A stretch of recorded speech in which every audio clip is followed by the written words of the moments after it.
Hello दोस्तों, आज की कहानी एक सियार और एक ऊँट की है। एक जंगल में ऊँट और सियार रहते थे। वे दोनों पक्के दोस्त थे। उस जंगल के पास ही खरबूजों का खेत था, लेकिन खेत और जंगल के बीच में एक नदी पड़ती थी। एक दिन दोनों ने सोचा कि आज नदी पार खेत में खरबूज खाने चलते हैं। दोनों ने एक दूसरे से सलाह मिला ली और खरबूज के खेत की ओर चल पड़े। जैसे ही नदी के पास पहुँचे, सियार बोला, ऊँट भाई, तुम मुझे अपनी पीठ पर बिठा लो तो मैं भी नदी पार कर लूँगा। ऊँट ने सियार को अपनी पीठ पर बिठा लिया और थोड़ी ही देर में खेत में पहुँच गए। जैसे ही वो खेत में पहुँचे तो उन्हें बड़े ही मीठे मीठे खरबूज खाने को मिले। दोनों खरबूज खाने में जुट गए, लेकिन थोड़ी ही देर बाद सियार का पेट भर गया और वह अजीबोगरीब आवाज़ें निकालने लगा। यह देख ऊँट ने उसे ऐसा करने के लिए मना किया, लेकिन सियार नहीं माना। उसने उसकी एक न सुनी और बोला, ऊँट भाई, खाने के बाद मैं ऐसा ज़रूर करता हूँ, मुझे तो हुकी आ रही है।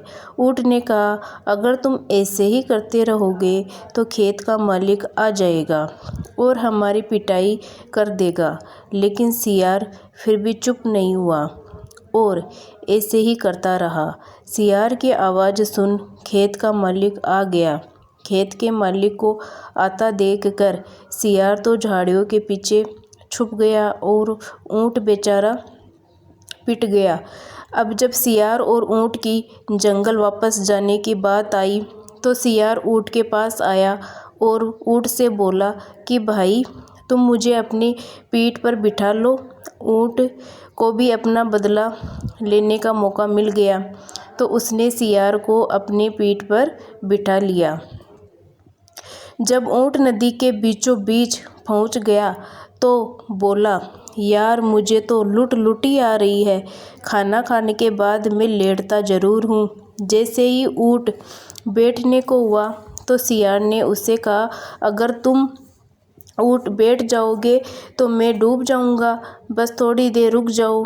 अब ऊँट की बारी थी, इसलिए उसने भी सियार की एक न सुनी और नदी में बैठ गया। जैसे ही ऊँट बैठा, सियार नदी में डूब गया और मर गया। तो इस कहानी से ये सीख मिलती है कि हमें सबके साथ अच्छा व्यवहार करना चाहिए, क्योंकि हम जैसा करेंगे वैसा ही हमें मिलेगा। मतलब जैसी करनी वैसी भरनी। दोस्तों, आपको ये कहानी अच्छी लगी हो तो प्लीज़ सब्सक्राइब करना और शेयर करना।